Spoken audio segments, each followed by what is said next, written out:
तुम्हारी लाइफ में एक ऐसा इंसान जरूर होगा, वह बहुत ही स्वीट है, हमेशा सही बातें बोलता है और सोसाइटी में उसकी बहुत ही ज्यादा इज्जत है। पर जब जब तुम उसके सामने अकेले में बैठते हो ना, तो वो तुम्हारा दिमाग इस तरह से मैनिपुलेट करता है, इस तरह से करता है कि तुम्हें लगने लगता है कि शायद पागल तुम ही हो, तुम ही गिल्ट में रहते हो और वो आराम से काम निकलवाता है। और तब तुम्हें लगने लगता है कि शायद ये किस्मत खराब होने की निशानी है, लेकिन असल में ये एक गेम है और तुम इस गेम के सबसे कमजोर खिलाड़ी हो। और साइकोलॉजी में इस गेम को चलाने वालों को नाम दिया गया है द डार्क ड्रॉइड। और इस बात को याद रखना कि आज मैं तुम्हें किसी पुराने जमाने की कहानी नहीं सुनाऊंगा। आज मैं बताऊंगा कि कैसे इस मॉडर्न दुनिया में, तुम्हारे ऑफिस में, तुम्हारे व्हाट्सएप चैट्स में और तुम्हारे रिलेशनशिप में ये 3 डार्क ट्रेड्स यूज होते हैं। और सबसे बड़ी बात, वीडियो के एंड तक मैं तुम्हें बताऊंगा कि कैसे तुम इस डार्क ट्रेड को अपनी लाइफ में सुपर पावर की तरह यूज कर सकते हो, बिना किसी की नजरों में बुरा बने, बिना कोई बेकार इंसान बने। लिटरली तुम इस चीज को कैसे हासिल कर सकते हो। बाकी चॉइस तुम्हारी है, चाहे तो रुक कर देखो या फिर अभी ही वीडियो को छोड़ दो। तो चलो करते हैं वीडियो को शुरू। डार्क ट्रेड का सबसे पहला चेहरा है मैकियावेलियन। इसको सिंपल भाषा में समझो तो मेरा फायदा होना चाहिए, चाहे सामने वाले की लाइफ बर्बाद क्यों ना हो जाए। और ऐसे लोगों को ना जर्रा बराबर भी फर्क नहीं पड़ता। और सबसे इंपॉर्टेंट बात, ये इमोशन को एक टूल की तरह यूज करते हैं। अब एग्जांपल के लिए मेरी इस बात को जरा ध्यान से सुनना। मान लो तुम्हारे ऑफिस या कॉलेज में एक प्रोजेक्ट है, एक दोस्त तुम्हारे पास आता है, बहुत ही सिंपैथी दिखाता है कि भाई मैं बहुत परेशान हूँ, मेरी हेल्प कर दे प्लीज। और तब तुम उनकी बातों पर आके अपना 100% दे देते हो और उसका काम कर देते हो। पर जब बॉस या टीचर के सामने क्रेडिट लेने की बारी आती है ना, तो वह इंसान सबसे आगे खड़ा होता है और तुम्हें साइड लाइन कर देता है। और जब तुम उससे पूछते हो कि भाई तुमने मुझे उल्टा गैस लाइट क्यों कर दिया, तो वो बंदा बोल देता है भाई तू ओवर एक्टिंग कर रहा था, मत कर। और भाई साहब इतना सब होने के बाद तुम्हारा दिमाग खराब हो जाता है। और इम्पोर्टेंट बात नोटिस ये करना है तुम्हें कि यही इंसान ना मैकियावेलियन होते हैं। मतलब ये लंबे गेम खेलते हैं, ये लोगों की वीकनेस सीक्रेट्स को नोट करते हैं और जब सही वक्त आता है ना, उस वक्त आप पर अटैक कर देते हैं। और अगर ये चीज तुम्हारे साथ हुई हो ना, तो लिटरली भाई अब से मत होने देना, क्योंकि आगे मैं इसका सोल्यूशन भी बता रहा हूँ। इस वीडियो की दूसरी इंपॉर्टेंट बात, never reveal your true intentions. चाहे तुम्हारे प्लान्स कितने भी बड़े हो या फिर कितने ही छोटे हो, अपने दोस्तों रिश्तेदारों को सब कुछ कभी मत बताओ। लोग तुम्हारे प्लान्स को ना तुम्हारे खिलाफ ही यूज करते हैं और ये चीज तुम्हें जरूर पता होगा। एंड दूसरी बात, जब भी तुम किसी नए ग्रुप में जाओ ना, तो पहले 10 मिनट सिर्फ ऑब्जर्व करो कौन किसकी बात कर रहा है, ग्रुप का लीडर कौन है और किसकी वीकनेस क्या है। बोलने से पहले लोगों को पढ़ना सीखो और यही ऑब्जर्वेशन ना लिटरली दुनिया से तुम्हें 10 स्टेप आगे रखेगी। अब आते हैं उस ट्रेड पर जिसने आजकल की सोशल मीडिया जनरेशन को पूरी तरह से कब्जे में ले रखा है।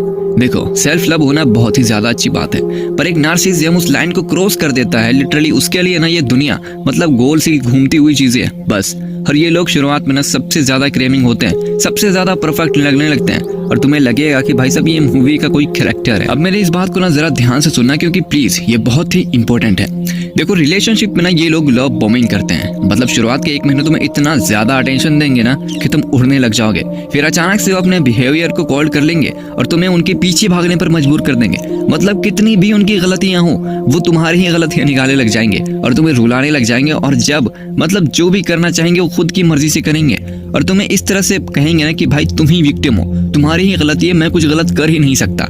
ये लोग बहुत ही खतरनाक होते हैं, क्या कहूँ मैं इनके बारे में। और अगर तुम इनसे बचना चाहते हो, तुम ये चीजें कर सकते हो, मैं आगे बताता हूँ। अब मैं जो तुम्हें बताने वाला हूँ ना, इस चीज को अपने दिमाग में गांठ बांध दो। मतलब जब भी तुम किसी इंटरव्यू में जाओ या किसी भी मीटिंग में जाओ या किसी को भी अप्रोच करो, तो अपने दिमाग में एक डिल्यूजन क्रिएट करना।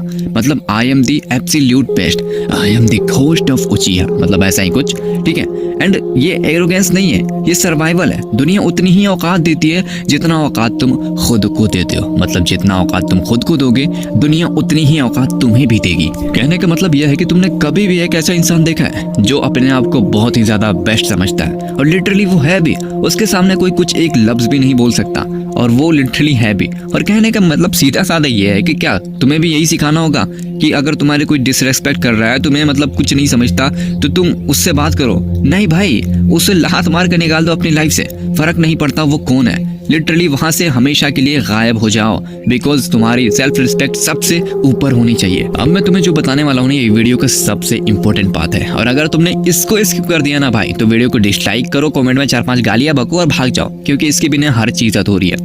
देखो, हॉलीवुड ने हमें क्या सिखाया कि साइकोपैथ वो होते हैं जो रात को चाकू लेकर घूमते हैं, लेकिन ये सरासर झूठ है।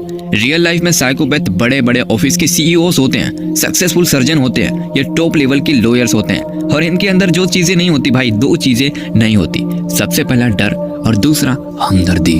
अब एग्जांपल के लिए मेरी इस बात को जरा ध्यान से सुनना। सोचो एक कंपनी डूब रही है, एक नॉर्मल सीईओ क्या करेगा उस जगह पर? परेशान होगा, मतलब रोने भी लग जाएगा, सोचेगा भाई मैं अपने एम्प्लॉइज को कैसे निकालूं।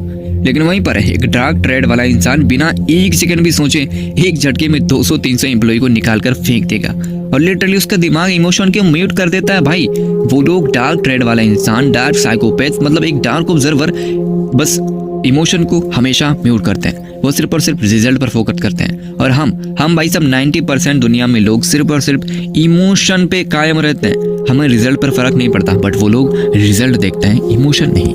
फिलहाल के लिए इतना ही, लेकिन मैं नेक्स्ट पार्ट में, अगर तुम चाहो तो मैं नेक्स्ट पार्ट बनाऊंगा और उसमें ये चीज़ एक्सप्लेन करूंगा कि तुम कैसे एक साइकोपैथ बन सकते हो, एक डार्क ट्राइड बन सकते हो, मतलब लेजेंडरी तरीके से। ये तो चीज़ मैंने इसमें बताई ही नहीं है, लेकिन हाँ अगर तुम कमेंट करते हो पार्ट 2 तो उसमें मैं ज़रूर बनाऊंगा। बाकी लाइक सब्सक्राइब कर सकते हो, तुम्हारी मर्जी है।